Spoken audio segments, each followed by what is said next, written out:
Yo, what's going on, guys? GZTV here. Probably the last video for a while, probably until tonight where we do our NBA recap. But GZTV, I don't think there's gonna be any basketball games on tomorrow, if I am not mistaken. But I just done with the 2K vid. I got pissed off about. Obviously, we talked about Better Call Saul, and after I'm done with this video, I'm actually gonna go up and watch The Walking Dead. Probably start on The Godfather. We're gonna review The Godfather. I've been watching, and I've been wanting to watch like a bunch of the gangster movies. So yeah, that's exactly what we're going to do. I was planning on watching a couple more horror movies, but yeah, let's just get into the plot. So if my parents interrupt, I'm going to have to do a part two. It is what it is. So, in 1980, Cuban refugee and ex-convict Tony Montana arrives in Miami as part of the Mariel boat lift, where he is sent to a refugee camp with his best friend Manny Ray and their companions Angel and Chi Chi. So I have some friends on the refugee boat. They're coming over to Miami to maybe find a better life, obviously. Um, his life wasn't very profitable down in Cuba, and he wants to clear his name and all that stuff. So yeah, Tony Montana, one of the most iconic movie characters of all time. I'm just gonna say that. I mean, he's a fantastic character, and Al Pacino does. I think that's how it's not Al Pacino. It's Al Pacino, right? Plays him so well. But yeah, the four were released and given green cards in exchange for murdering a former Cuban general at the request of Miami drug lord Frank Lopez. So Frank Lopez is a big reason why he gets started. And by the way, this story is based on Al Capone, which is funny because Al Capone, Al Pacino. I think that's kind of funny how they both have the same name. So yeah, a Cuban general, they kill him. They get green cards in exchange. It's kind of like a hitman job. So yeah. They find work as dishwashers at a restaurant, but are dissatisfied. A dissatisfied Tony proclaims that he is meant for bigger things. Of course he is. He wants to go out and do bigger things, and he's going to do that in this movie, trust me.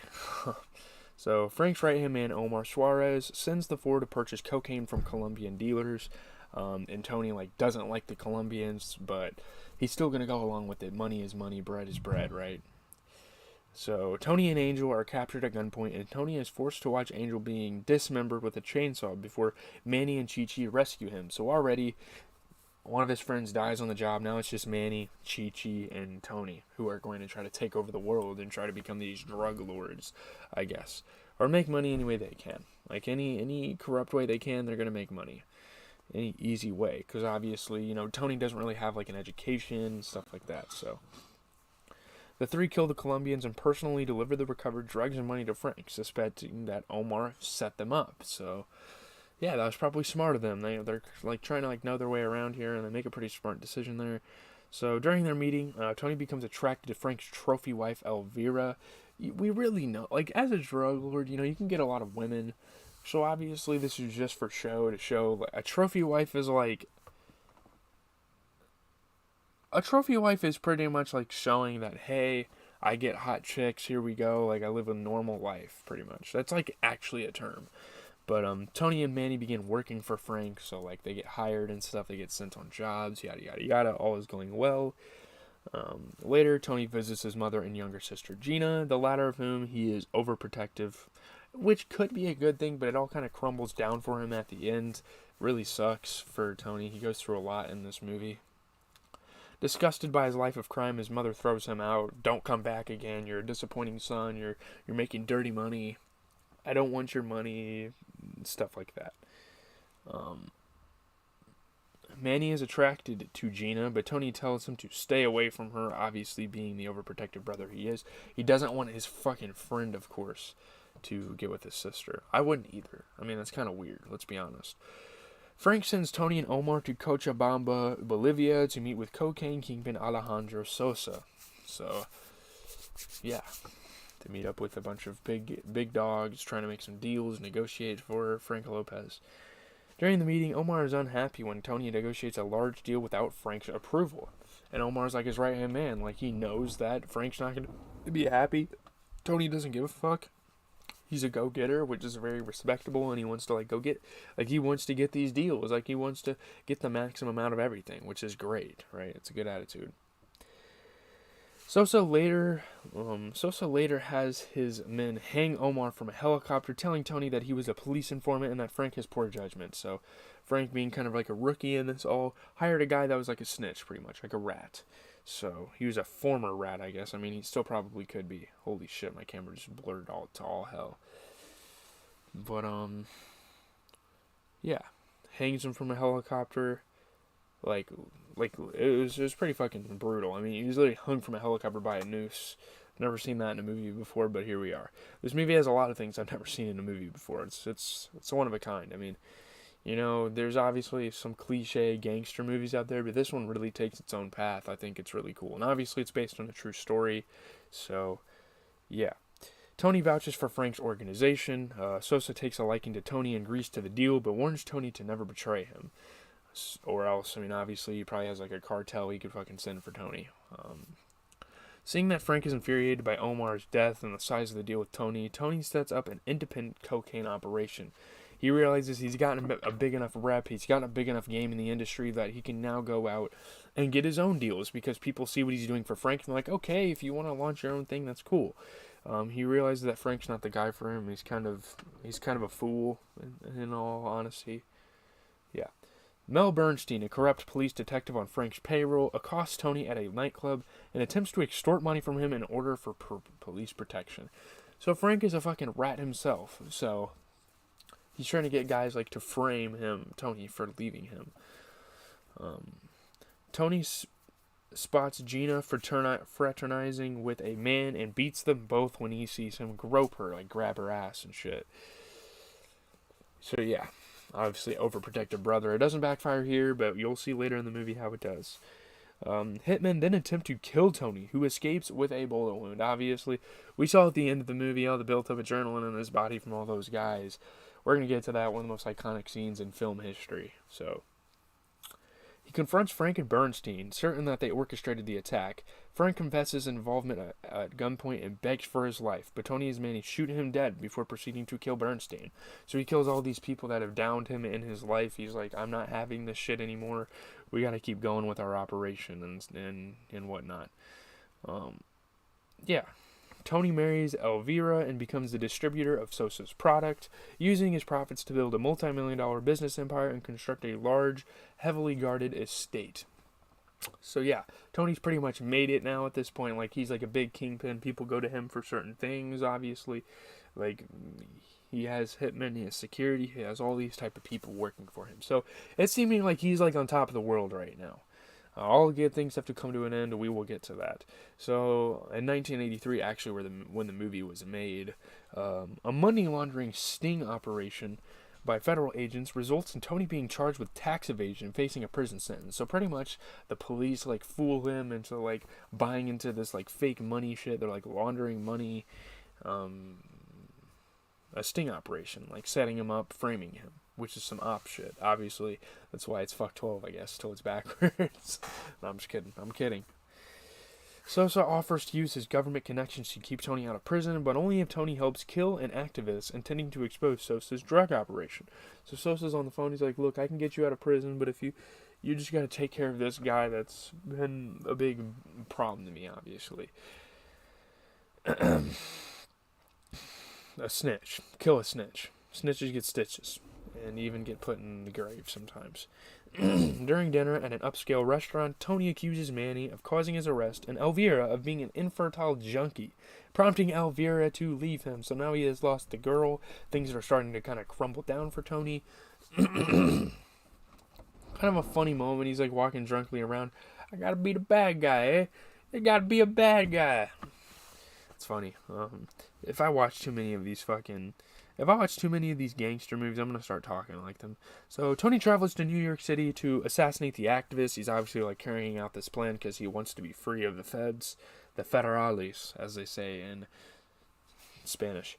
Sosa's henchman Alberto, nicknamed the Shadow, who plants a radio-controlled bomb under the activist's car. So this is, like, who they're going after. There's a bomb. Once they set it off, once they, like, give a radio signal, the car blows up, of course. However, when the activist is unexpectedly accompanied by his wife and children, a horrified Tony tries to call off that. He's like, no way, I'm not killing an innocent woman and her kids. That's not happening. Which, like, it kind of shows, like, a good part of Tony. Obviously, he's seen as, like, this rash, like, classic gangster personality, kind of cold-hearted, remorseless person. But he sees his wife and this wife and her kids, and he's just like, nah, I can't do this. But Shadow refuses to back down, and Tony kills him before he can detonate the bomb. Alberto. I think Alberto is actually the guy from, he's Hector Salamanca in Breaking Bad and Better Call Saul, I believe. Yeah, I think so, actually. He does look like he's been in a lot of gangster movies. The guy that plays Hector Salamanca from Breaking Bad and stuff. He's been in a lot of gangster movies. I'm pretty sure he's been in a couple. But, yeah. So Tony decides to shoot Alberto and kill him before he can activate the bomb. Tony returns to Miami where, an enraged Sosa calls him to promise retribution for allowing the activist to deliver the expose. So he's like, I'm going to get at you, Tony. I don't know why you would do this to me. Why you would...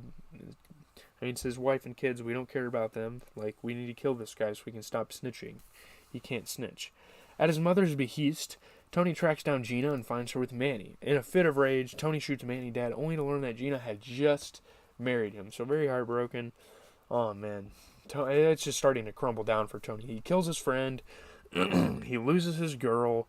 Obviously, all things have to come to an end, especially in gangster movies. You see that a lot in gangster movies, you know. They're on top of the world for so damn long, but eventually things just start crumbling down on them. A distraught Tony returns to his estate with Gina and begins a massive cocaine binge in his office. He's like stressed out, so he just starts snorting a fuck ton of lines. He's obviously doped the fuck up, which would explain the "say hello to my little friend" scene. But Sosa's men begin to invade the grounds and kills Tony's guards as Gina enters the office, accusing him of wanting her for himself. If you don't want the other men to get me and to have me as their dates, why not just fuck me yourself? Which is obviously incest. Tony's not going to do that, but she has a point. She shoots and wounds him, but he is killed by one of Sosa's men, whom Tony kills in return.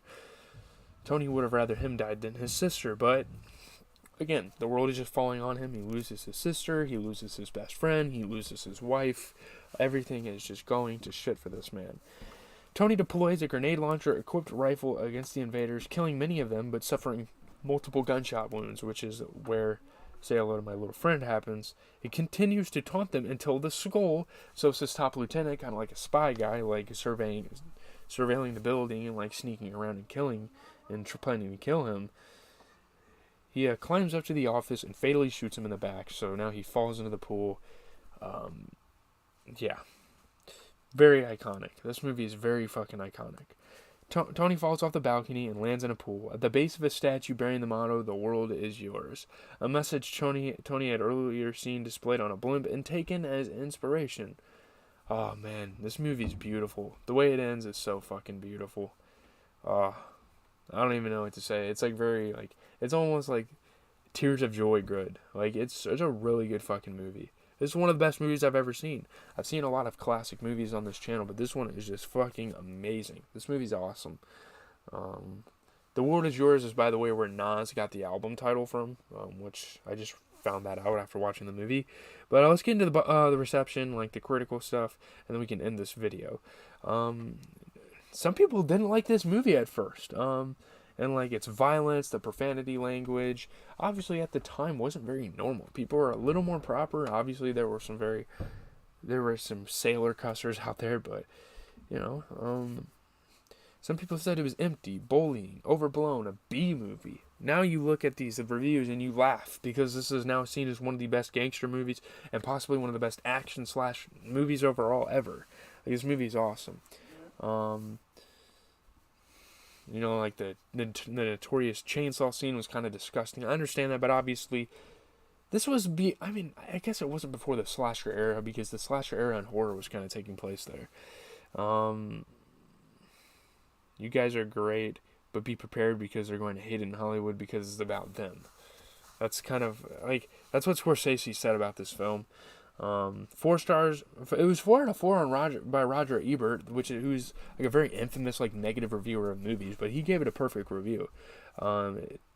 it's a great movie. I mean, De Palma and his writer Oliver Stone have created a gallery of specific individuals, and one of the fascinations of the movie is that we aren't watching crime movie cliches. We're watching people who are criminals. The dominant mood of the film is bleak and futile. Futile. What goes up and must almost always come down. When it comes down in Scarface, the crash is as terrifying as it is vivid and arresting. 1.5 out of 4 stars by Leonard Maltin. Scarface wallows in excess and unpleasantness for nearly 3 hours and offers no new insight except that crime doesn't pay. At least the 1932 movie moved.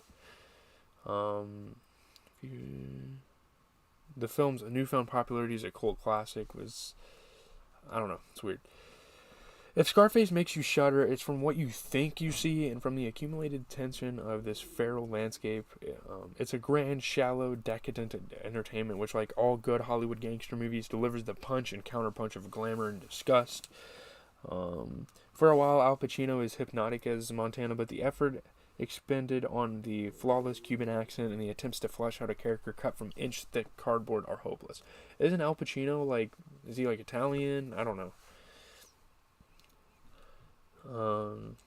A movie that appeared intent on revealing an alarmingly contemporary criminal subculture gradually reverts to underworld cliche, covering its derivative tracks with outrageous decor and an apocalyptic production number finale, ingeniously choreographed to leave the anti-hero floating face down in a literal bloodbath.